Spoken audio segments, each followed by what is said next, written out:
ਪਿਆਰੇ ਵਿਦਿਆਰਥੀਓ ਨਮਸਕਾਰ। ਅੱਜ ਦਾ ਸਾਡਾ ਟੌਪਿਕ ਹੈ ਟਰਾਂਸਫਾਰਮਰ ਦੀ ਕੰਸਟਰਕਸ਼ਨ। ਟਰਾਂਸਫਾਰਮਰ ਨੂੰ ਬਣਾਉਣ ਵੇਲੇ ਕਿਹੜੀਆਂ-ਕਿਹੜੀਆਂ ਗੱਲਾਂ ਦਾ ਧਿਆਨ ਰੱਖਿਆ ਜਾਂਦਾ ਹੈ ਅਤੇ ਕਿਹੜੇ-ਕਿਹੜੇ ਪੁਆਇੰਟ ਨੇਗੇ ਜਿਹੜੇ ਸਾਨੂੰ ਪੇਪਰ ਦੇ ਵਾਸਤੇ ਇੰਪੋਰਟੈਂਟ ਨੇ, ਜਿਹੜੇ ਸਾਡੇ ਪੇਪਰ ਦੇ ਵਿੱਚ ਕੁਐਸਚਨ ਜਿੱਥੋਂ ਪੁੱਛਦਾ ਹੈਗਾ ਉਹਨਾਂ ਸਾਰਿਆਂ ਬਾਰੇ ਅਸੀਂ ਅੱਜ ਗੱਲ ਕਰਾਂਗੇ। ਟਰਾਂਸਫਾਰਮਰ ਨੂੰ ਬਾਹਰਲੇ ਪਾਸਿਓਂ ਤਾਂ ਤੁਹਾਨੂੰ ਦੇਖਿਆ ਹੀ ਹੋਵੇਗਾ ਤੁਸੀਂ, ਪਰ ਉੱਥੇ ਜਿਹੜੇ ਕੰਪੋਨੈਂਟ ਲੱਗੇ ਹੋਏ ਆ ਉਹਨਾਂ ਦਾ ਕੀ ਮਤਲਬ ਹੈਗਾ, ਕਿਉਂ ਲਗਾਇਆ ਜਾਂਦਾ ਉਹਨਾਂ ਨੂੰ, ਸਾਡੇ ਵਾਸਤੇ ਇਹ ਜ਼ਿਆਦਾ ਇੰਪੋਰਟੈਂਟ ਹੈਗਾ। ਤਾਂ ਜਿਹੜੀ ਤੁਹਾਨੂੰ ਆਹ ਡਾਇਗਰਾਮ ਦਿਖ ਰਹੀ ਹੈਗੀ ਇੱਕ ਟਰਾਂਸਫਾਰਮਰ ਦੀ ਹੈਗੀ, ਇਹ ਪਾਵਰ ਟਰਾਂਸਫਾਰਮਰ ਹੈ। ਇਹ ਜਿਹੜੇ ਸਾਡੇ ਘਰਾਂ ਦੇ ਬਾਹਰ ਹੁੰਦੇ ਆ ਉਹਨਾਂ ਨੂੰ ਅਸੀਂ ਡਿਸਟਰੀਬਿਊਸ਼ਨ ਟਰਾਂਸਫਾਰਮਰ ਕਹਿੰਦੇ ਹਾਂ, ਜਿਨ੍ਹਾਂ ਦੀ ਰੇਟਿੰਗ ਜਿਹੜੀ ਹੁੰਦੀ ਹੈਗੀ 100-500 kVA ਇੰਨੀ ਕੁ ਹੁੰਦੀ ਹੈਗੀ। ਓਕੇ ਜੀ, ਤਾਂ ਮੈਂ ਤੁਹਾਨੂੰ ਪਹਿਲੇ ਇੱਕ ਝਲਕ ਦੇ ਵਿੱਚ ਕੁਝ ਇੰਪੋਰਟੈਂਟ ਇਹਨਾਂ ਦੇ ਪੁਆਇੰਟ ਦੱਸਣ ਲੱਗਿਆ ਹੈਗਾ। ਹੌਲੀ ਹੌਲੀ ਤੁਹਾਨੂੰ ਸਾਰਾ ਕੁਝ ਪਤਾ, ਮੈਂ ਇਕੱਲਾ ਸਟੈਪ ਬਾਈ ਸਟੈਪ ਸਮਝਾ ਦੂੰਗਾ। ਪਹਿਲਾਂ ਦੇਖੋ ਜੀ, ਪਹਿਲਾਂ ਸਭ ਤੋਂ ਸਾਡੇ ਕੋਲ ਹੈਗਾ ਜਿਹੜਾ ਆਹ ਮੇਨ, ਜਿਹੜਾ ਆਹ ਟੈਂਕ ਨਹੀਂ ਹੈਗਾ, ਇਹਨੂੰ ਅਸੀਂ ਮੇਨ ਟੈਂਕ ਕਹਿੰਦੇ ਹੈਗੇ। ਮੇਨ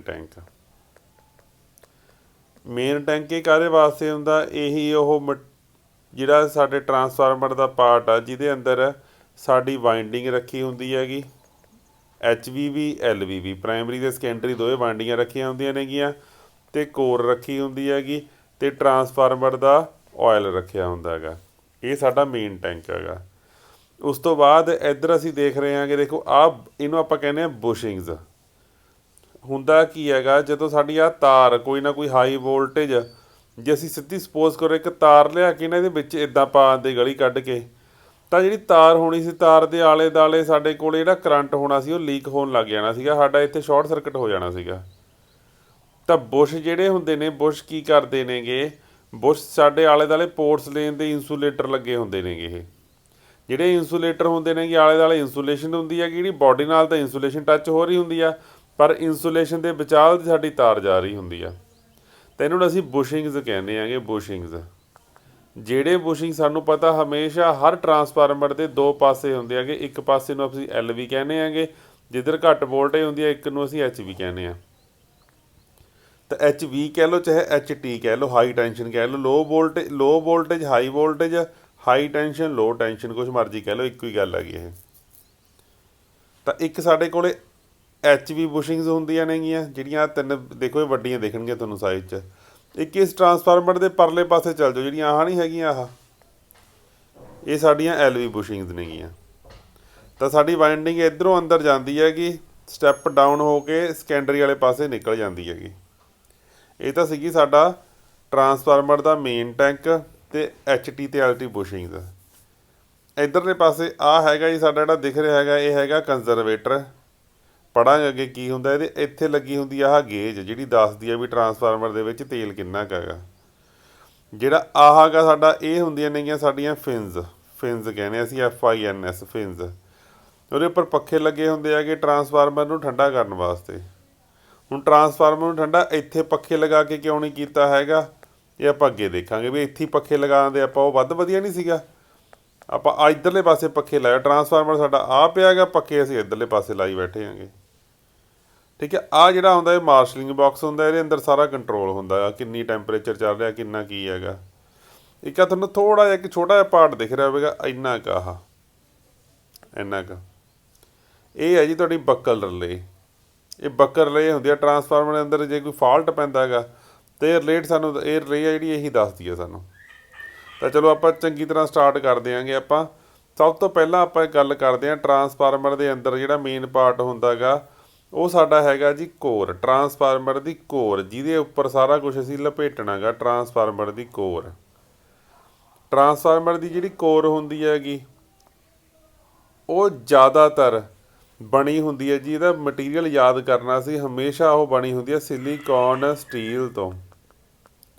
ਸਿਲੀਕੌਨ ਸਟੀਲ ਵੀ ਮਟੀਰੀਅਲ ਤੋਂ ਨਹੀਂ, ਸਿਲੀਕੌਨ ਸਟੀਲ ਦੀਆਂ ਪੱਤੀਆਂ ਤੋਂ।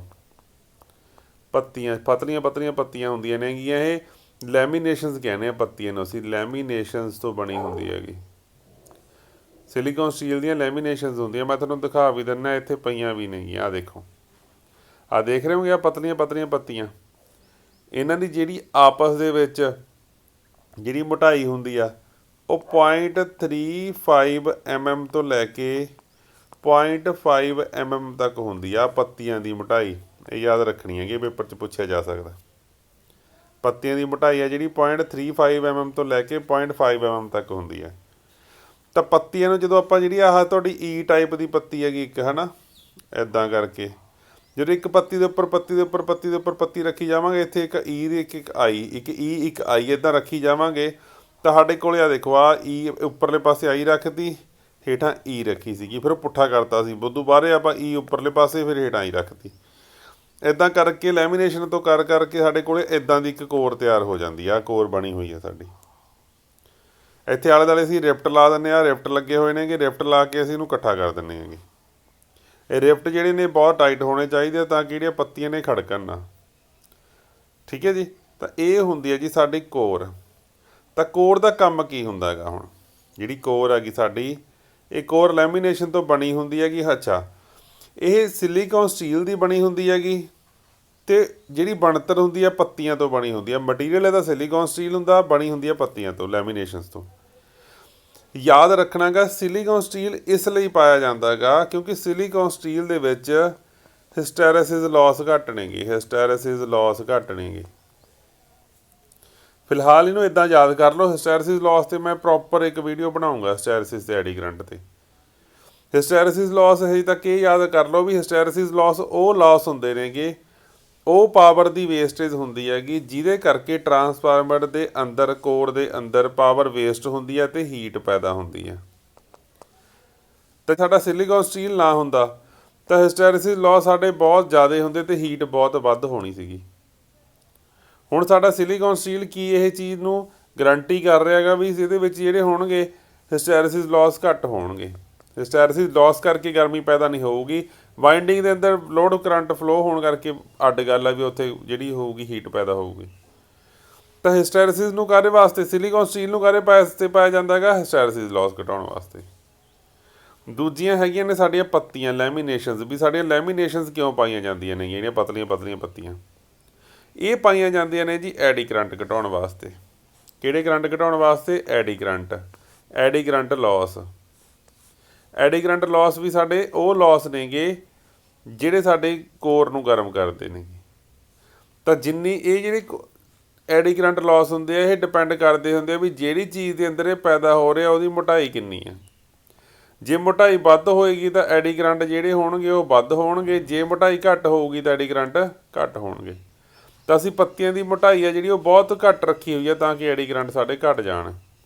ਅਸੀਂ ਨਹੀਂ ਚਾਹੁੰਦੇ ਸਾਡੇ ਵੇਸਟੇਜ ਹੋਵੇ ਪਾਵਰ ਕੋਈ। ਯਾਦ ਰਹਿ ਜੂਗਾ, ਕੋਰ ਲੈਮੀਨੇਸ਼ਨ ਜਿਹੜੀਆਂ ਹੁੰਦੀਆਂ ਨੇਗੀਆਂ, ਕੋਰ ਸਿਲੀਕੌਨ ਸਟੀਲ ਦੀ ਕਿਉਂ ਹੁੰਦੀ ਹੈ? ਹਿਸਟੈਰੇਸਿਸ ਲੋਸ ਘਟਾਉਣ ਨੂੰ। ਅਤੇ ਪੱਤੀਆਂ ਕਿਉਂ ਪਾਈਆਂ ਹੁੰਦੀਆਂ ਨੇਗੀਆਂ? ਐਡੀ ਕਰੰਟ ਘਟਾਉਣ ਨੂੰ। ਓਕੇ, ਕੋਰ ਸਾਨੂੰ ਆਹ ਅੰਦਰਲੇ ਪਾਸੇ ਦਿਖ ਰਹੀ ਹੈਗੀ, ਆਹ ਅੰਦਰ ਆਹ 3 ਲਿੰਬ ਨੇ ਕੋਰ ਦੇ। ਕੋਰ ਦੇ ਉੱਪਰਲੇ ਪਾਸੇ ਤੁਹਾਨੂੰ ਜਿਹੜੀ ਆਹ ਦਿਖ ਰਹੀ ਹੈ ਵਾਈਂਡਿੰਗ ਲਪੇਟੀ ਹੋਈ ਹੈਗੀ, ਠੀਕ ਹੈ। ਇਹ ਵਾਈਂਡਿੰਗ ਲਪੇਟੀ ਹੋਈ ਹੈਗੀ, ਤੁਹਾਨੂੰ ਮੈਂ ਇੱਥੇ ਦਿਖਾ ਦਿੰਦਾ ਗਾ। ਇੱਕ ਗੱਲ ਹੋਰ ਯਾਦ ਰੱਖੋ, ਜਿਹੜੀ ਕੋਰ ਹੁੰਦੀ ਹੈ ਸਾਡੀ, ਜਿਹੜਾ ਟਰਾਂਸਫਾਰਮਰ ਆ ਉਹਦੀ 2 ਤਰ੍ਹਾਂ ਦੀ ਕੋਰ ਹੁੰਦੀ ਆ। ਜਾਂ ਫਿਰ ਐਂ ਕਹਿ ਲਓ ਵੀ ਟਰਾਂਸਫਾਰਮਰ 2 ਤਰ੍ਹਾਂ ਦੇ ਨਾਲ, ਟਰਾਂਸਫਾਰਮਰਾਂ ਨੂੰ 2 ਤਰ੍ਹਾਂ ਦੇ ਨਾਲ ਕਲਾਸੀਫਾਈ ਕੀਤਾ ਜਾਂਦਾ, ਵੰਡਿਆ ਜਾਂਦਾ ਹੈਗਾ। ਕਿਵੇਂ? ਇੱਕ ਤਾਂ ਹੁੰਦੇ ਆ ਕਹਿੰਦੇ ਕੋਰ ਟਾਈਪ ਟਰਾਂਸਫਾਰਮਰ, ਇੱਕ ਹੁੰਦੇ ਆ ਸ਼ੈੱਲ ਟਾਈਪ ਟਰਾਂਸਫਾਰਮਰ। ਜਿਹੜੇ ਤਾਂ ਕੋਰ ਟਾਈਪ ਟਰਾਂਸਫਾਰਮਰ ਹੁੰਦੇ ਆ ਉਹਦੇ ਵਿੱਚ ਕੀ ਹੁੰਦਾ ਵੀ ਜਿਹੜੀ ਕੋਰ ਹੁੰਦੀ ਆ ਉਹਦੇ 2 ਲਿੰਬ ਨੇ, ਮੰਨ ਲਓ ਇੱਦਾਂ। ਪ੍ਰਾਇਮਰੀ ਵਾਈਂਡਿੰਗ ਇਹਦੇ ਉੱਪਰ ਇੱਦਾਂ ਕੀਤੀ ਹੋਈ ਹੈਗੀ, ਸੈਕੰਡਰੀ ਵਾਈਂਡਿੰਗ ਇੱਦਾਂ ਕੀਤੀ ਹੋਊਗੀ। ਇੱਥੇ ਜਿਹੜਾ ਪ੍ਰਾਇਮਰੀ ਵੱਲ ਅਸੀਂ ਇਨਪੁਟ ਦਿੰਦੇ ਹੈਗੇ, ਇੱਧਰ ਅਸੀਂ ਲੋਡ ਲਗਾਉਣੇ ਹੈਗੇ।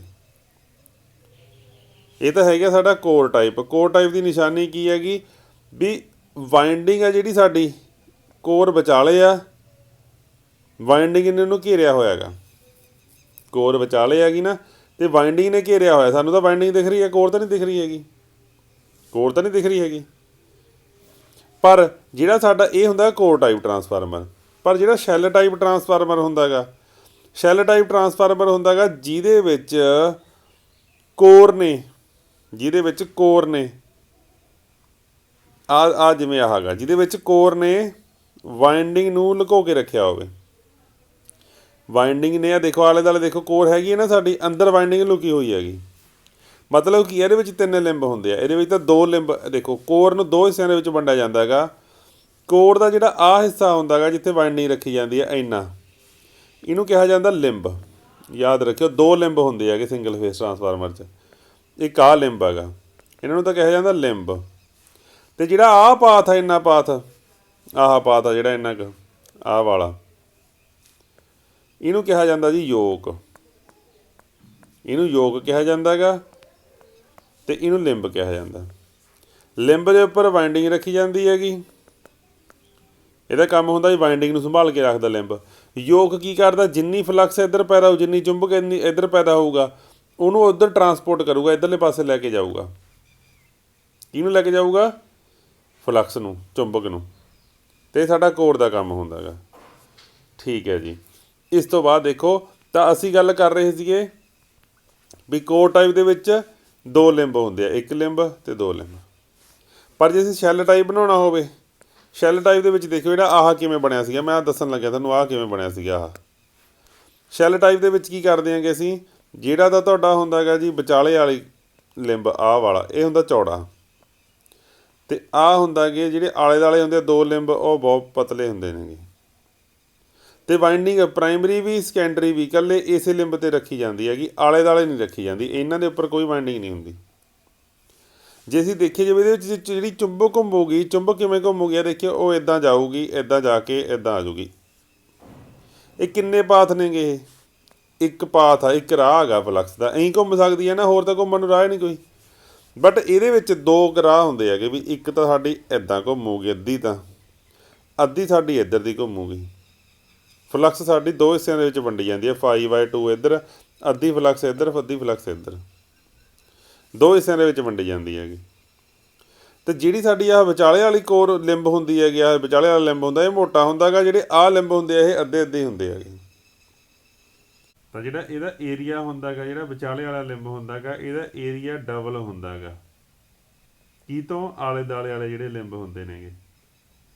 ਮਤਲਬ ਜੇ ਇਹਦਾ ਏਰੀਆ ਹੈਗਾ ਗਾ 10 ਸੈਂਟੀਮੀਟਰ ਸਕੁਏਅਰ, ਇਹਦਾ ਵੀ 10 ਮੀਟਰ ਸਕੁਏਅਰ ਆ, ਤਾਂ ਇਹਦਾ ਘੱਟੋ ਘੱਟ 20 ਮੀਟਰ ਸਕੁਏਅਰ ਹੋਊਗਾ। ਪਰ ਕੋਰ ਦੇ ਵਿੱਚ ਇਹ ਨਹੀਂ ਹੁੰਦਾ। ਕੋਰ ਦੇ ਵਿੱਚ ਜਿਹੜੇ ਲਿੰਬ ਹੁੰਦੇ ਆ ਨਾ, ਦੋਨਾਂ ਦਾ ਜਿਹੜਾ ਏਰੀਆ ਹੁੰਦਾ ਗਾ, ਖੇਤਰਫਲ ਹੁੰਦਾ ਗਾ, ਉਹ ਬਰਾਬਰ ਹੁੰਦਾ। ਇਹ ਗੱਲ ਧਿਆਨ ਦੇ ਵਿੱਚ ਰੱਖਣੀ ਹੈਗੀ। ਇਹਨਾਂ ਦੋਨਾਂ ਦੇ ਵਿੱਚੋਂ ਫਾਇਦਾ ਕਿਹਦਾ ਹੈਗਾ? ਜਿਹੜਾ ਆਹ ਗਾ, ਇਹਦੇ ਵਿੱਚ ਜਿਹੜੀ ਫਲਕਸ ਹੈਗੀ, ਜਿਹੜੀ ਸਾਡੀ ਚੁੰਬਕ ਆ, ਜਿਹੜੀ ਚੁੰਬਕ ਸਾਡੀ ਹੈਗੀ, ਇਹਨਾਂ ਦੋਨਾਂ ਦੇ ਵਿੱਚੋਂ ਜਿਹੜੀ ਸ਼ੈੱਲ ਟਾਈਪ ਟਰਾਂਸਫਾਰਮਰ ਹੁੰਦਾ ਗਾ, ਇਹਦੀ ਚੁੰਬਕ ਦੀ ਜਿਹੜੀ ਲੀਕੇਜ ਹੈਗੀ, ਉਹ ਬਹੁਤ ਘੱਟ ਹੁੰਦੀ ਹੈ। ਲੀਕੇਜ ਘੱਟ ਹੁੰਦੀ ਹੈਗੀ, ਇਹ ਗੱਲ ਯਾਦ ਰੱਖਣੀ ਹੈਗੀ। ਲੀਕ ਨਹੀਂ ਹੁੰਦੀ ਹੈਗੀ ਫਲਕਸ ਦੇ ਵਿੱਚ, ਚੁੰਬਕ ਜਿਹੜੀ ਲੀਕ ਨਹੀਂ ਹੁੰਦੀ। ਬਟ ਇਹਦੇ ਵਿੱਚ ਲੀਕੇਜ ਹੁੰਦੀ ਆ। ਹੁਣ ਤੁਸੀਂ ਪੁੱਛੋਗੇ ਲੀਕੇਜ ਫਲਕਸ ਕੀ ਆ? ਦੇਖੋ, ਲੀਕੇਜ ਫਲਕਸ ਸਾਨੂੰ ਪਤਾ ਹੈਗਾ ਵੀ ਜੇ ਇੱਕ ਪਾਸੇ ਇੱਕ ਲਿੰਬ ਦੇ ਉੱਪਰ ਪ੍ਰਾਇਮਰੀ ਪਈ ਹੈ ਅਤੇ ਦੂਜੇ 'ਤੇ ਸੈਕੰਡਰੀ ਪਈ ਹੈਗੀ, ਤਾਂ ਇੱਧਰੋਂ ਅਸੀਂ ਵੋਲਟੇਜ ਨੂੰ ਦੇਵਾਂਗੇ ਅਤੇ ਇੱਧਰੋਂ ਵੋਲਟੇਜ ਅਸੀਂ ਲਵਾਂਗੇ, ਜਾਂ ਸਟੈਪ ਅਪ ਕਰਕੇ ਜਾਂ ਸਟੈਪ ਡਾਊਨ ਕਰਕੇ। ਤਾਂ ਜਦੋਂ ਆਪਣੇ ਕੋਲ ਆਪਾਂ ਇੱਧਰਲੇ ਪਾਸੇ ਕਰੰਟ ਕੋਈ ਨਾ ਕੋਈ ਦਿੱਤਾ, ਇੱਧਰ ਜਿਹੜੀ ਚੁੰਬਕ ਬਣੀ ਹੈਗੀ, ਜੇ ਤਾਂ ਉਹ ਚੁੰਬਕ ਇਹ ਫਲਕਸ ਦੇ ਵਿੱਚ ਆਪਣੀ ਕੋਰ ਦੇ ਵਿੱਚ ਘੁੰਮਦੀ ਹੋਈ ਇੱਦਾਂ ਆਪਦਾ ਪਾਥ ਕੰਪਲੀਟ ਕਰਦੀ ਆ, ਇਹ ਤਾਂ ਹੈਗੀ ਯੂਜ਼ਫੁਲ ਫਲਕਸ। ਪਰ ਜੇ ਸਾਡੀ ਕੋਈ ਨਾ ਕੋਈ ਕੁਛ ਕੁ ਕਿਰਨਾਂ ਜਿਹੜੀਆਂ ਨੇਗੀਆਂ ਉਹਦੀਆਂ, ਸਾਡੀਆਂ ਮੈਗਨੈਟਿਕ ਚੁੰਬਕ ਦੀਆਂ, ਇੱਥੇ ਆਪਦਾ ਪਾਥ ਕੰਪਲੀਟ ਕਰ ਲੈਂਦੀਆਂ ਨੇਗੀਆਂ, ਜਾਂ ਸੈਕੰਡਰੀ ਜੇ ਪਾਥ ਕੰਪਲੀਟ ਕਰ ਲੈਂਦੀਆਂ ਨੇਗੀਆਂ, ਇਹਨੂੰ ਅਸੀਂ ਪ੍ਰਾਇਮਰੀ ਲੀਕੇਜ ਫਲਕਸ ਕਹਿੰਦੇ, ਇਹਨੂੰ ਅਸੀਂ ਸੈਕੰਡਰੀ ਲੀਕੇਜ ਫਲਕਸ ਕਹਿੰਦੇ ਹਾਂ। ਸਾਨੂੰ ਮਤਲਬ ਕਿਹੜੀ ਫਲਕਸ ਨਾਲ ਆ? ਜਿਹੜੀ ਸਾਡੀ ਆ ਪੂਰੀ ਇਹਦੇ ਵਿੱਚ ਘੁੰਮ ਰਹੀ ਆ, ਇਹ ਸਾਡੇ ਵਾਸਤੇ ਹੈਲਪਫੁਲ ਆ। ਇਹਦੀ ਲੋੜ ਆ ਗਈ ਸਾਨੂੰ। ਜਿੰਨੀ ਫਲਕਸ ਸੈਕੰਡਰੀ ਸਾਈਡ ਵੱਲ ਜਾਊਗੀ ਤਾਂ ਹੀ ਵੋਲਟੇਜ ਪੈਦਾ ਹੋਊਗੀ। ਜੇ ਫਲਕਸ ਨਹੀਂ ਜਾਊ, ਵੋਲਟੇਜ ਨਹੀਂ ਪੈਦਾ ਹੋਣੀ ਹੈਗੀ। ਪਤਾ ਲੱਗ ਗਿਆ ਜੀ ਇਹ ਗੱਲ ਦਾ? ਚਲੋ ਠੀਕ ਹੈ ਜੀ। ਤਾਂ ਇਹ 2 ਤਰ੍ਹਾਂ ਦੇ ਟਰਾਂਸਫਾਰਮਰ ਹੁੰਦੇ ਆ, ਕੋਰ ਟਾਈਪ ਅਤੇ ਸ਼ੈੱਲ ਟਾਈਪ ਟਰਾਂਸਫਾਰਮਰ ਹੁੰਦੇ ਹੈਗੇ। ਅੱਗੇ ਚੱਲਦੇ ਹੈਗੇ ਹੁਣ ਆਪਾਂ ਮੇਨ, ਇਹ ਤੋਂ ਬਾਅਦ ਜਿਹੜਾ ਮੇਨ ਪਾਰਟ ਆ ਸਾਡਾ ਕੋਰ ਤੋਂ ਬਾਅਦ, ਉਹ ਹੈਗੀ ਆ ਸਾਡੀ ਵਾਈਂਡਿੰਗ ਸਾਡੀ 2 ਤਰ੍ਹਾਂ ਦੀ ਹੁੰਦੀ ਹੈਗੀ। ਮੈਂ ਇਹਨੂੰ ਲਿਖਣ ਲੱਗਿਆ ਗਾ। ਇੱਕ ਹੁੰਦੀ ਹੈਗੀ LV ਵਾਈਂਡਿੰਗ, ਇੱਕ ਹੁੰਦੀ ਹੈਗੀ HV ਵਾਈਂਡਿੰਗ। ਇਹਨਾਂ ਬਾਰੇ ਸਾਰੀਆਂ ਗੱਲਾਂ ਲਿਖੂ ਮੈਂ। ਦੇਖੋ ਬੱਚੇ, ਇੱਕ ਗੱਲ ਹਮੇਸ਼ਾ ਯਾਦ ਰੱਖਿਓ, ਜਿੱਧਰ LV ਵਾਈਂਡਿੰਗ ਜਿਹੜੀ ਹੁੰਦੀ ਹੈ ਨਾ, ਮਤਲਬ ਹੁੰਦੀ ਹੈ ਲੋ ਵੋਲਟੇਜ। ਅਤੇ ਲੋ ਵੋਲਟੇਜ ਦਾ ਮਤਲਬ ਇਹ ਹੁੰਦਾ ਗਾ ਵੀ ਜਿੱਧਰਲੇ ਪਾਸੇ ਵੋਲਟੇਜ ਘੱਟ ਆ, ਉੱਧਰਲੇ ਪਾਸੇ ਕਰੰਟ ਹਮੇਸ਼ਾ ਵੱਧ ਹੁੰਦਾ। ਇਹ ਗੱਲ ਯਾਦ ਰੱਖਿਓ। ਇਹ ਗੱਲ ਟਰਾਂਸਫਾਰਮਰ 'ਚ ਵੈਲਿਡ ਆ, ਹੋਰ ਕਿਤੇ ਵੈਲਿਡ ਨਹੀਂ ਹੈਗੀ। ਵੀ ਕਰੰਟ ਜਿਹੜਾ ਹੁੰਦਾ ਗਾ ਉੱਧਰ, ਜਿੱਧਰ ਵੋਲਟੇਜ ਘੱਟ ਆ ਗਈ, ਉੱਧਰ ਕਰੰਟ ਵੱਧ ਹੁੰਦਾ ਗਾ। ਤੁਸੀਂ ਦੇਖ ਸਕਦੇ ਹੋ ਡਿਸਟਰੀਬਿਊਸ਼ਨ ਟਰਾਂਸਫਾਰਮਰ ਦੇ ਉੱਪਰ ਜਿਹੜੇ ਸਾਡੇ ਮੈਂ ਪਹਿਲਾਂ ਵੀ ਦੱਸਿਆ ਸੀਗਾ ਵੀ ਜਿਹੜੇ ਸਾਡੇ ਉੱਪਰੋਂ ਫਿਊਜ਼ ਉਤਰਦੇ ਹੁੰਦੇ ਆ ਉੱਪਰੋਂ ਹੈ ਨਾ, ਉਹ ਪਤਲੇ ਪਤਲੇ ਹੁੰਦੇ ਨੇ ਜਿਹੜੇ ਉੱਪਰ ਉਤਰਦੇ ਨੇਗੇ। ਅਤੇ ਜਿਹੜੇ ਸਾਡੇ ਘਰਾਂ ਨੂੰ ਸਪਲਾਈ ਦੇਣ ਵਾਸਤੇ ਇੱਥੇ ਇਕੱਠੇ ਜਿਹੇ ਲੱਗੇ ਹੁੰਦੇ ਇੱਥੇ ਇੰਸੂਲੇਟਰਾਂ ਦੇ ਉੱਪਰ ਇੱਥੇ ਜੇ ਲੱਗੇ ਹੁੰਦੇ ਇੱਥੇ, ਉਹ ਅਸੀਂ 2-2 3-3 ਤਾਰਾਂ ਲਪੇਟ ਕੇ ਲਾਉਣੇ ਹੈਗੇ। ਜਦ ਕਿ ਕਰੰਟ ਜਿਹੜਾ ਹੁੰਦਾ ਉਹ ਉਹੀ ਜਾਂਦਾ ਹੈਗਾ। ਉੱਪਰਲੇ ਪਾਸੇ ਕਰੰਟ ਜਿਹੜਾ ਹੁੰਦਾ ਹੈਗਾ ਉਹ ਵੋਲਟੇਜ ਉੱਥੇ ਵੱਧ ਹੁੰਦੀ ਹੈ, 11 kV ਹੁੰਦੀ ਹੈ, ਤਾਂ ਹੀ ਉਹ ਫਿਊਜ਼ ਪਤਲੇ ਹੁੰਦੇ ਆ, ਉੱਥੇ ਕਰੰਟ ਘੱਟ ਹੁੰਦਾ ਹੈਗਾ। ਇੱਧਰ ਵੋਲਟੇਜ ਘੱਟ ਜਾਂਦੀ ਹੈ, ਕਰੰਟ ਸਾਡਾ ਵੱਧ ਜਾਂਦਾ। ਤਾਂ ਇਹ ਗੱਲ ਫਿਕਸ ਹੈਗੀ ਟਰਾਂਸਫਾਰਮਰ ਵਾਸਤੇ, ਜਿੱਧਰ ਸਾਡੀ ਵੋਲਟੇਜ ਘੱਟ ਹੈਗੀ ਉੱਧਰਲੇ ਪਾਸੇ ਕਰੰਟ ਸਾਡਾ ਕੀ ਹੋਏਗਾ, ਵੱਧ ਹੋਏਗਾ। ਅਤੇ ਜੇ ਕਰੰਟ ਵੱਧਦਾ ਇਹਦਾ ਮਤਲਬ ਕਰੰਟ ਵੱਧ ਲੰਘਾਉਣ ਵਾਸਤੇ ਸਾਨੂੰ ਜਿਹੜੀ ਸਾਡੀ ਵਾਇੰਡਿੰਗ ਹੈਗੀ ਉਹ ਕੀ ਕਰਨੀ ਪਏਗੀ, ਵਾਇੰਡਿੰਗ ਨੂੰ ਮੋਟਾ ਕਰਨਾ ਪਏਗਾ। ਇਹਦਾ ਮਤਲਬ ਸਾਡੀ ਜਿਹੜੀ LV ਵਾਇੰਡਿੰਗ ਹੁੰਦੀ ਹੈਗੀ ਇਹਦੀ ਤਾਰ ਜਿਹੜੀ ਹੁੰਦੀ ਆ ਉਹ ਮੋਟੀ ਹੁੰਦੀ ਹੈਗੀ। ਵਾਇਰ ਜਿਹੜੀ ਹੁੰਦੀ ਹੈਗੀ, ਜਿਹੜੀ ਵਾਇੰਡਿੰਗ ਹੁੰਦੀ ਹੈਗੀ, ਵਾਇੰਡਿੰਗ ਜਿਹੜੀ ਹੁੰਦੀ ਹੈਗੀ ਜੀ ਉਹ ਥਿੱਕ ਹੁੰਦੀ ਹੈਗੀ, ਥਿੱਕ ਮੋਟੀ ਹੁੰਦੀ ਹੈ।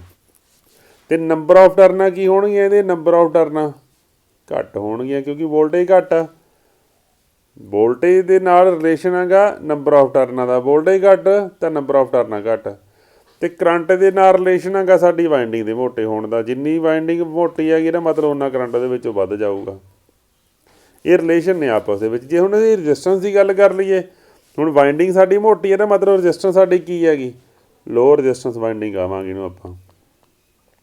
ਇਹ ਸਾਰੀਆਂ ਗੱਲਾਂ ਨੂੰ ਆਪਸ ਦੇ ਵਿੱਚ ਜੋੜ ਲੈਣਾ ਗਾ ਤੁਸੀਂ, ਰੱਟੇ ਮਾਰਨ ਦੀ ਲੋੜ ਨਹੀਂ ਪੈਣੀ ਹੈਗੀ ਜੇ ਇੱਕ ਦੂਜੇ ਨਾਲ ਚੀਜ਼ਾਂ ਨੂੰ ਜੋੜੀ ਜਾਓਗੇ। ਦੇਖੋ ਮੈਂ ਸਾਰੀ ਗੱਲ ਇੱਥੋਂ ਸ਼ੁਰੂ ਕਰ ਰਿਹਾ, ਕਿੱਥੋਂ ਕਰ ਰਿਹਾ, HV ਦਾ ਮਤਲਬ ਹਾਈ ਵੋਲਟੇਜ।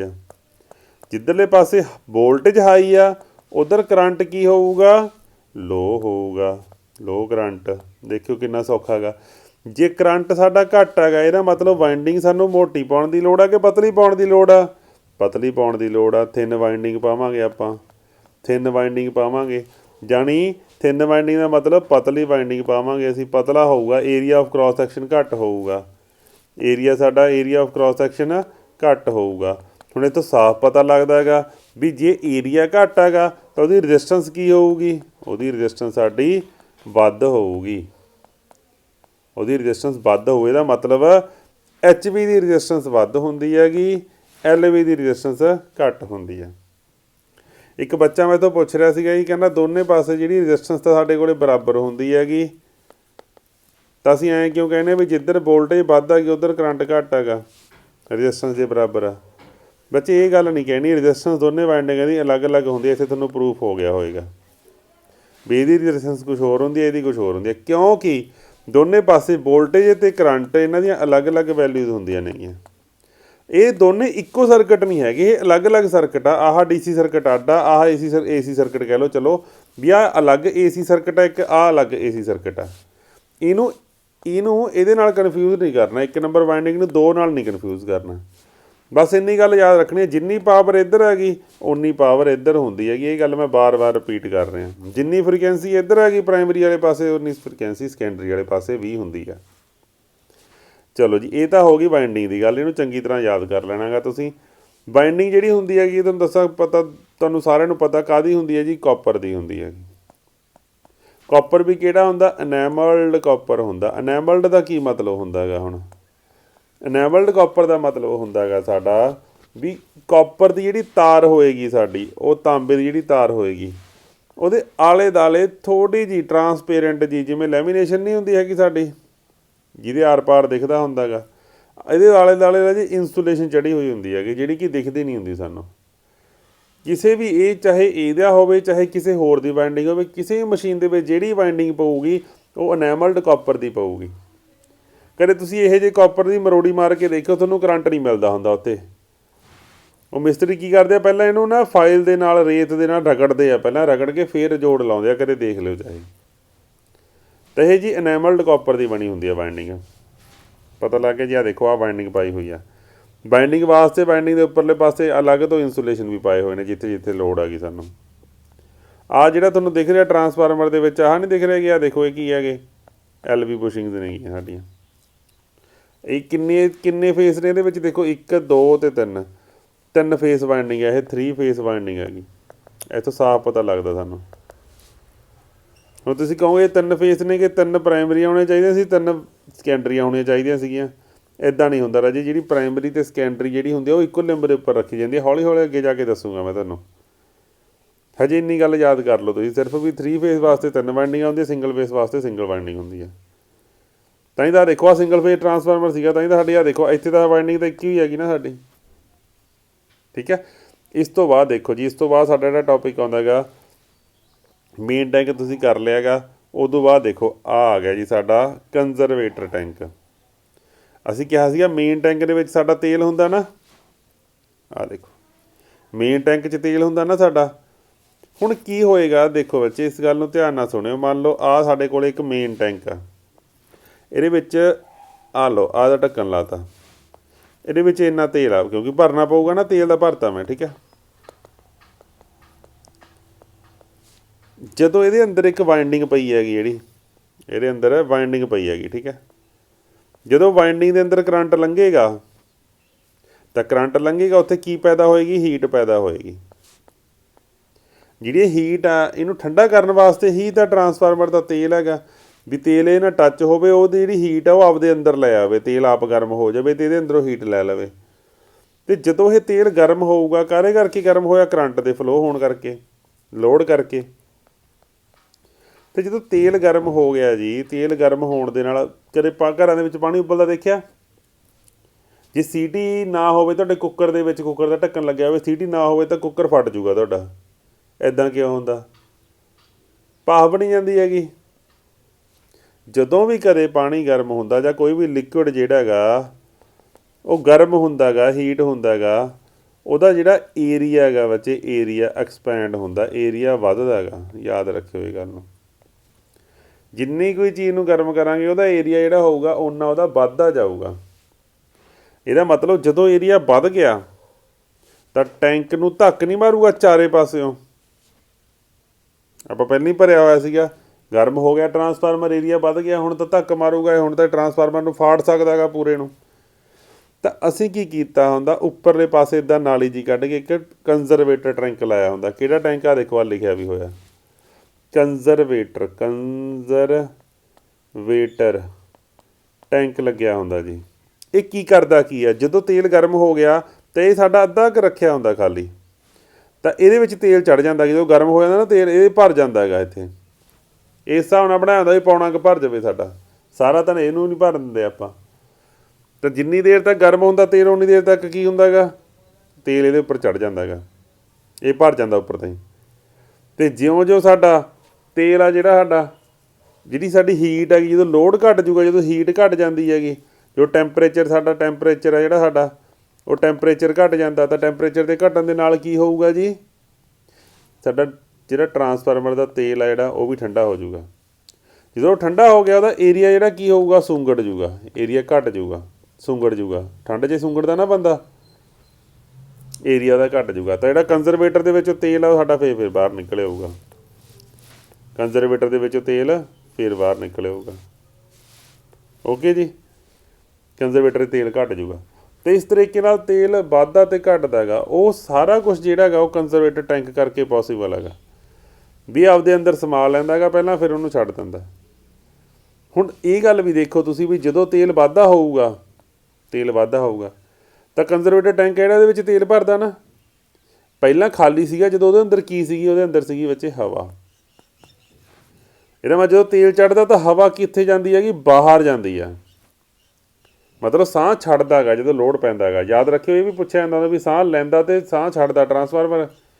ਬਰੀਦ ਇਨ ਸਾਹ ਲੈਣਾ, ਬਰੀਦ ਇਨ ਦਾ ਮਤਲਬ ਹੁੰਦਾ ਹੈਗਾ ਸਾਹ ਲੈਣਾ, ਬਰੀਦ ਆਊਟ ਦਾ ਮਤਲਬ ਹੁੰਦਾ ਸਾਹ ਛੱਡਣਾ। ਤੁਹਾਡੇ ਸਾਹ ਕਦੋਂ ਛੱਡੇ ਜਾਂਦੇ ਹੁੰਦੇ ਹੈਗੇ, ਜੋ ਤੁਹਾਡੇ 'ਤੇ ਲੋਡ ਪੈਂਦਾ, ਕਿ ਬੰਦਾ ਕਹਿੰਦਾ ਵੀ ਯਾਰ ਉਹ ਬੰਦਾ ਸੌਖਾ ਹੋ ਗਿਆ, ਸਾਹ ਆ ਗਿਆ ਉਹਨੂੰ ਜ਼ਿੰਦਗੀ ਦੇ ਵਿੱਚ, ਬੰਦਾ ਸੌਖਾ ਹੋ ਗਿਆ, ਉਹਨੂੰ ਨੌਕਰੀ ਮਿਲ ਗਈ, ਜ਼ਿੰਦਗੀ 'ਚ ਉਹਨੂੰ ਸਾਹ ਆ ਗਿਆ, ਮਤਲਬ ਸੌਖਾ ਹੋ ਗਿਆ। ਅਤੇ ਜਦੋਂ ਬੰਦੇ ਦੇ ਕਿਸੇ 'ਤੇ ਕਬੀਲਦਾਰੀ ਭਾਰੀ ਪੈਂਦੀ, ਆਪਾਂ ਕੀ ਕਹਿਣੇ ਹੈਗੇ, ਬੰਦੇ ਦੇ ਸਾਹ ਮੁੱਕੇ ਪਏ ਨੇਗੇ, ਸਾਹ ਛੱਡਿਆ ਪਿਆ ਬੰਦਾ। ਤਾਂ ਸਾਹ ਕਦੋਂ ਛੱਡਦਾ ਹੈਗਾ, ਜਦੋਂ ਲੋਡ ਪੈਂਦਾ ਹੈਗਾ। ਤਾਂ ਬਰੀਦ ਇਨ ਕਦੋਂ ਕਰਦਾ ਹੈਗਾ, ਜਦੋਂ ਲੋਡ ਘਟੂਗਾ।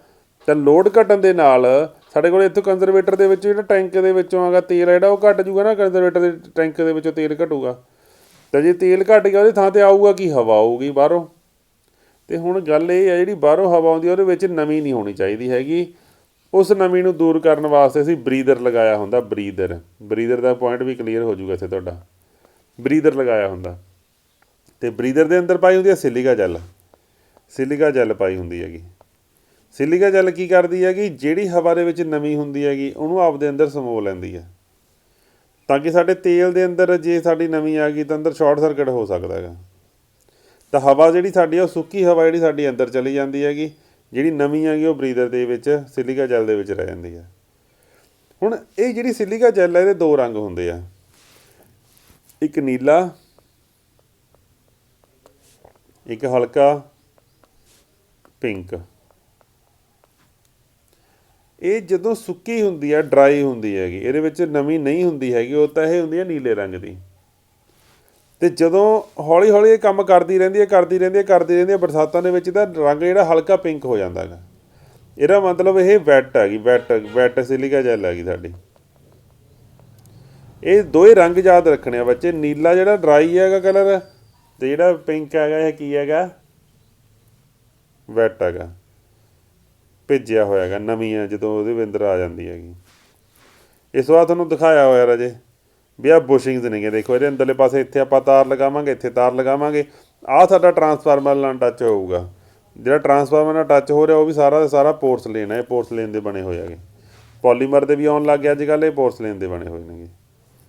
ਤਾਂ ਇਹਦੇ ਵਿੱਚ ਦੁਬਾਰੇ ਫੇਰ ਉਸੇ ਡਾਇਗਰਾਮ 'ਤੇ ਆ ਜਾਂਦੇ ਆਪਾਂ, ਜਿੱਥੋਂ ਸ਼ੁਰੂ ਕੀਤਾ ਸੀ ਉੱਥੇ ਹੀ ਖ਼ਤਮ ਕਰਾਂਗੇ। ਹੁਣ ਸਾਡੀਆਂ ਜਿਹੜੀਆਂ ਆਹ ਪੱਤੀਆਂ ਜੀਆਂ ਨੇ ਨਾ ਸਾਈਡ ਦੇ ਉੱਪਰ ਆ ਲੱਗੀਆਂ ਨਹੀਂ ਹੋਈਆਂ ਹੈਗੀਆਂ ਪੱਤੀਆਂ ਜੀਆਂ, ਆਹ ਇਹ ਕੀ ਨੇ ਅਤੇ ਇਹਨਾਂ ਦਾ ਕੀ ਅਰਥ ਹੈਗਾ। ਇਹਨਾਂ ਨੂੰ ਅਸੀਂ ਕਹਿੰਦੇ ਹਾਂਗੇ ਫਿਨਸ। ਸਭ ਨੂੰ ਪਤਾ ਵੀ ਜਿਹੜਾ ਤੇਲ ਪਿਆ ਹੁੰਦਾ ਨਾ, ਤੁਸੀਂ ਧਿਆਨ ਨਾਲ ਦੇਖੋਗੇ, ਜਿਹੜਾ ਤੇਲ ਆ ਇਹਦੇ ਅੰਦਰਲੇ ਹੇਠਲੇ ਪਾਸੇ ਨੇ ਇੱਥੇ ਪਾਈਪ ਲੱਗੀ ਹੁੰਦੀ ਹੈਗੀ, ਪਾਈਪ, ਅਤੇ ਇੱਥੇ ਪੰਪ ਲਾ ਕੇ, ਟੁੱਲੂ ਪੰਪ ਜਿਵੇਂ ਆਪਾਂ ਕਹਿੰਦੇ ਹਾਂ ਉੱਦਾਂ ਦੀ ਪੰਪ ਮੋਟਰ ਲਾ ਕੇ ਉਹ ਤੇਲ ਇਹਦੇ ਵਿੱਚ ਭੇਜਿਆ ਜਾਂਦਾ, ਇਹਨਾਂ ਪੱਤੀਆਂ ਦੇ ਵਿੱਚ ਤੇਲ ਧੱਕੇ ਨਾਲ ਭੇਜਿਆ ਜਾਂਦਾ ਹੈਗਾ।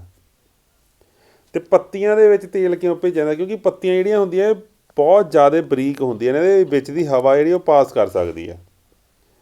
ਅਤੇ ਇਹਦੇ ਨਾਲ ਹੁੰਦਾ ਕੀ ਹੈਗਾ, ਇੱਥੇ ਸਾਡੇ ਕੋਲ ਇੰਨਾ ਕੁ ਏਰੀਆ ਹੈਗਾ ਹੈ ਨਾ, ਇੱਥੇ ਜਦੋਂ ਹਰੇਕ ਦਾ ਏਰੀਆ ਜਦੋਂ ਆਪਾਂ ਪਾਵਾਂਗੇ ਵੀ ਆਲੇ ਦੁਆਲੇ ਹਵਾ ਲੱਗ ਰਹੀ ਹੈਗੀ, ਤਾਂ ਸਰਫੇਸ ਏਰੀਆ ਬਹੁਤ ਜ਼ਿਆਦਾ ਵੱਧ ਜੂਗਾ। ਮੈਂ ਤੁਹਾਨੂੰ ਇੱਕ ਐਗਜ਼ਾਮਪਲ ਦਿੰਦਾ, ਇੱਕ ਗਲਾਸ ਹੈਗਾ, ਠੀਕ ਹੈ, ਉਹਦੇ ਵਿੱਚ ਚਾਹ ਪਈ ਹੈਗੀ ਠੰਡੀ, ਉਹਦੇ ਵਿੱਚ ਗਰਮ ਆ ਬਹੁਤ ਜ਼ਿਆਦਾ ਚਾਹ। ਜੇ ਠੰਡੀ ਕਰਨੀ ਹੋਵੇ ਤੁਸੀਂ ਉਨੀ ਕੁ ਚਾਹ ਨੂੰ ਤੁਸੀਂ ਇੱਕ ਬਹੁਤ ਵੱਡੇ ਭਾਂਡੇ ਦੇ ਵਿੱਚ ਪਾ ਕੇ 1 ਮਿੰਟ ਵਾਸਤੇ ਰੱਖ ਦੇਵੋਗੇ, ਨਾਲ ਦੀ ਨਾਲ ਇਹਦੇ ਵਿੱਚ ਉਲਟਾ ਲਓਗੇ, ਤਾਂ ਇੱਥੇ ਜਿਹੜਾ ਚਾਹ ਤੁਹਾਡੀ 1 ਮਿੰਟ 'ਚ ਠੰਡੀ ਹੋ ਜੂਗੀ, ਇੱਥੇ ਘੱਟੋ ਘੱਟ 10 ਮਿੰਟ ਲੱਗ ਜਾਣੇ ਸੀਗੇ ਇਹਨੂੰ ਠੰਡੀ ਹੋਣ ਨੂੰ। ਦੋਨਾਂ 'ਚ ਫਰਕ ਕੀ ਹੈਗਾ, ਸਰਫੇਸ ਏਰੀਆ ਦਾ, ਕਿਉਂਕਿ ਇੱਥੇ ਹਵਾ ਬਹੁਤ ਵੱਧ ਪੈ ਰਹੀ ਹੈ, ਚਾਰੇ ਪਾਸੇ ਹਵਾ ਪੈ ਰਹੀ ਹੈ, ਇੱਧਰੋਂ ਵੀ ਪੈ ਰਹੀ ਹੈ, ਇੱਧਰੋਂ ਵੀ ਪੈ ਰਹੀ ਹੈ, ਇੱਧਰੋਂ ਵੀ ਪੈ ਰਹੀ ਹੈ, ਇੱਧਰੋਂ ਵੀ ਪੈ ਰਹੀ ਹੈ, ਇੱਧਰੋਂ ਵੀ ਪੈ ਰਹੀ ਹੈ, ਇੱਧਰੋਂ ਵੀ ਪੈ ਰਹੀ ਹੈ। ਬਟ ਇੱਥੇ ਹਵਾ ਬਹੁਤ ਥਾਵੇਂ ਘੱਟ ਪੈ ਰਹੀ ਹੈ। ਸਰਫੇਸ ਏਰੀਆ ਇਹਨੂੰ ਅਸੀਂ ਕਹਿੰਦੇ ਹਾਂ ਕੰਟੈਕਟ ਦਾ ਮਤਲਬ ਟੱਚ, ਕੰਟੈਕਟ ਸਰਫੇਸ ਏਰੀਆ ਜਿਹੜਾ ਸਾਡਾ ਸਰਫੇਸ ਏਰੀਆ ਹੈਗਾ, ਅਸੀਂ ਇਹਨੂੰ ਵਧਾਉਣੇ ਆਂਗੇ ਕੰਟੈਕਟ ਸਰਫੇਸ ਏਰੀਏ ਨੂੰ, ਕਾਹਦੇ ਵਿੱਚ, ਇਹਨਾਂ ਪੱਤੀਆਂ ਦੇ ਵਿੱਚ, ਅਤੇ ਪਲੱਸ ਪੱਖੇ ਲਾਏ ਹੁੰਦੇ, ਜਿੰਨੀ ਤੇਜ਼ੀ ਨਾਲ ਇਹਦੇ ਵਿੱਚ ਹਵਾ ਜਾਂਦੀ ਹੈਗੀ ਉਨੀ ਤੇਜ਼ੀ ਨਾਲ ਜਿਹੜਾ ਸਾਡਾ ਟਰਾਂਸਫਾਰਮਰ ਦਾ ਤੇਲ ਆ ਉਹ ਸਾਡਾ ਛੇਤੀ ਠੰਡਾ ਹੁੰਦਾ ਹੈਗਾ। ਠੰਡਾ ਕਰਨਾ ਕਿਉਂ ਜ਼ਰੂਰੀ ਹੈ, ਤੈਨੂੰ ਸਾਰਿਆਂ ਨੂੰ ਪਤਾ ਹੈਗਾ, ਤਾਂ ਜ਼ਰੂਰੀ ਹੈ ਕਿਉਂਕਿ ਇਹਦੇ ਅੰਦਰ ਜਦੋਂ ਲੋਡ ਚੱਲਦਾ ਹੈਗਾ ਬੱਚੇ, ਟਰਾਂਸਫਾਰਮਰ ਸਾਡਾ ਗਰਮ ਹੁੰਦਾ ਹੈਗਾ। ਤਾਂ ਟਰਾਂਸਫਾਰਮਰ ਨੂੰ ਠੰਡਾ ਕਰਨ ਵਾਸਤੇ ਅਸੀਂ ਕੀ ਕਰਦੇ ਹਾਂਗੇ, ਆਹ ਫਿਨਸ ਦੇ ਵਿੱਚ ਪੱਖੇ ਵਗੈਰਾ ਲਗਾਏ ਹੁੰਦੇ ਹੈਗੇ, ਇਹਨਾਂ ਦੇ ਵਿੱਚ ਟੈਂਪਰੇਚਰ ਦੀ ਸੈਟਿੰਗ ਹੁੰਦੀ ਆ ਵੀ ਜੇ ਭਾਈ ਜਿਹੜਾ ਤੁਹਾਡਾ ਟੈਂਪਰੇਚਰ ਹੈਗਾ ਉਹ 55 ਡਿਗਰੀ ਚੱਲ ਰਿਹਾ ਤਾਂ ਕੋਈ ਦਿੱਕਤ ਨਹੀਂ ਹੈਗੀ। ਜਦੋਂ ਲੋਡ ਵਧੂਗਾ 55 ਦਾ, ਜਦੋਂ 65 ਡਿਗਰੀ ਹੋ ਜਾਂਦਾ ਤਾਂ ਇੱਥੇ ਨਾ ਪੱਖੇ ਜਿਹੜੇ ਹੁੰਦੇ ਹੈਗੇ, ਫੈਨ ਜਿਹੜੇ ਹੁੰਦੇ ਆ, ਫੈਨ ਔਨ ਹੋ ਜਾਂਦੇ ਆ, ਪੱਖੇ ਆਪਦੇ ਆਪ ਆਟੋਮੈਟਿਕਲੀ ਔਨ ਹੋ ਜਾਂਦੇ ਹੈਗੇ। ਇਹ ਤੁਸੀਂ ਛੋਟੇ ਟਰਾਂਸਫਾਰਮਰਾਂ ਦੇ ਵਿੱਚ ਤਾਂ ਹੁੰਦਾ ਨਹੀਂ ਹੈਗਾ, ਇਹ ਵੱਡੇ ਟਰਾਂਸਫਾਰਮਰਾਂ 'ਚ ਦੇਖੋਗੇ ਸਿਰਫ, ਤਾਂ ਪੱਖੇ ਔਨ ਹੋ ਜਾਂਦੇ। ਜੇ ਬਾਈ ਚਾਂਸ ਇਹ 75 ਜਾਂ 80 ਤੋਂ ਵੱਧ ਜਾਵੇ ਫਿਰ ਪੰਪ ਵੀ ਔਨ ਹੋ ਜਾਂਦੇ ਆ। ਪੰਪ ਜਿਹੜੇ ਹੁੰਦੇ ਆ ਉਹ ਧੱਕੇ ਨਾਲ ਬਹੁਤ ਤੇਜ਼ੀ ਨਾਲ ਹਵਾ ਸਰਕੂਲੇਟ ਕਰਦੇ ਆ, ਜਿਹੜਾ ਸਾਡਾ ਤੇਲ ਹੁੰਦਾ ਨਾ ਟਰਾਂਸਫਾਰਮਰ ਦਾ, ਮਿਨਰਲ ਆਇਲ ਜਿਹਨੂੰ ਅਸੀਂ ਕਹਿੰਦੇ ਹੈਗੇ, ਉਹ ਬਹੁਤ ਤੇਜ਼ੀ ਨਾਲ ਉਹਨੂੰ ਸਰਕੂਲੇਟ ਕਰਦੇ ਹੈਗੇ। ਅਤੇ ਉਸ ਤੋਂ ਬਾਅਦ ਜੇ ਦੋਵੇਂ ਚੀਜ਼ਾਂ ਚੱਲ ਪੈਂਦੀਆਂ ਨੇਗੀਆਂ, ਠੀਕ ਹੈ ਜੀ, ਇਹ ਚੀਜ਼ ਹੁੰਦੀ ਹੈ ਜੀ। ਤਾਂ ਮੇਰੇ ਹਿਸਾਬ ਨਾਲ ਸਾਰਾ ਕਲੀਅਰ ਤੁਹਾਨੂੰ ਹੋ ਗਿਆ ਉਹ ਟੋਪਿਕ। ਇਹਦੇ ਵਿੱਚੋਂ ਕਿਹੜੀ ਚੀਜ਼ ਨਹੀਂ ਸਮਝ ਆਈ ਹੈਗੀ ਉਹ ਤੁਸੀਂ ਪੁੱਛਣੀ ਹੈਗੀ, ਦੁਬਾਰੇ ਦੇਖ ਲਿਓ, ਪਤਾ ਲੱਗ ਜੂਗਾ ਤੁਹਾਨੂੰ, ਠੀਕ ਹੈ ਜੀ। ਤਾਂ ਮੇਨ ਪਾਰਟ ਜਿਹੜੇ ਸਾਡੇ ਸੀਗੇ, ਵਾਇੰਡਿੰਗ ਯਾਦ ਕਰਨੀ ਆ ਤੁਸੀਂ, ਕੋਰ ਬਾਰੇ ਨਹੀਂ ਭੁੱਲਣਾ, ਇਹਦੇ ਵਿੱਚੋਂ ਪੇਪਰ 'ਚ ਪੱਕਾ ਹੋਊਗਾ, ਠੀਕ ਹੈ। ਵਾਇੰਡਿੰਗ ਬਾਰੇ ਨਹੀਂ ਭੁੱਲਣਾ ਹੈਗਾ ਵੀ LV ਅਤੇ HV ਹੁੰਦੀਆਂ ਨੇਗੀਆਂ, HV ਅਤੇ LV 2 ਵਾਇੰਡਿੰਗਾਂ ਹੁੰਦੀਆਂ ਨੇਗੀਆਂ ਸਾਡੀਆਂ, ਠੀਕ ਹੈ, ਇਹਦੇ ਬਾਰੇ ਨਹੀਂ ਭੁੱਲਣਾ। ਕਿਹੜੀ ਮੋਟੀ ਕਿਹੜੀ ਪਤਲੀ, ਕਿਹਦੀ ਰੈਜ਼ਿਸਟੈਂਸ ਵੱਧ ਕਿਹਦੀ ਘੱਟ ਹੁੰਦੀ ਹੈ, ਇਹ ਨਹੀਂ ਭੁੱਲਣਾ ਹੈਗਾ। ਉਦੋਂ ਬਾਅਦ ਤੁਹਾਡਾ ਕੰਜ਼ਰਵੇਟਰ ਦਾ ਕੰਮ ਕੀ ਹੈਗਾ, ਫਿੰਸ ਦਾ ਕੰਮ ਕੀ ਹੈਗਾ। ਮੇਨ ਗੱਲ ਜਿਹੜੀ ਸਿਲਿਕਾ ਜੈੱਲ ਹੈਗੀ, ਸਿਲਿਕਾ ਜੈੱਲ ਹੈਗੀ ਜਿਹੜੀ ਸਾਡੀ, ਜਿਹੜੀ ਬਰੀਦਰ ਦੇ ਵਿੱਚ ਹੁੰਦੀ ਆ, ਉਹਦੇ ਰੰਗ ਨਹੀਂ ਭੁੱਲਣੇ ਹੈਗੇ। ਠੀਕ ਹੈ ਜੀ। ਕਿਹੜੀ ਬਾਈਂਡਿੰਗ ਦੇ ਵਿੱਚ ਟਰਨਾਂ ਵੱਧ ਹੁੰਦੀਆਂ ਨੇ ਘੱਟ ਹੁੰਦੀਆਂ ਨੇਗੀਆਂ, ਸਾਰੀਆਂ ਗੱਲਾਂ। HV ਦੇ ਵਿੱਚ ਟਰਨਾਂ ਵੱਧ ਹੁੰਦੀਆਂ ਨੇ, ਇਹਦੇ ਵਿੱਚ ਟਰਨਾਂ ਘੱਟ ਹੁੰਦੀਆਂ ਨੇ। ਇਹ ਸਾਰੀਆਂ ਗੱਲਾਂ ਯਾਦ ਰੱਖਣੀਆਂ ਨੇਗੀਆਂ। ਠੀਕ ਹੈ ਜੀ, ਧੰਨਵਾਦ।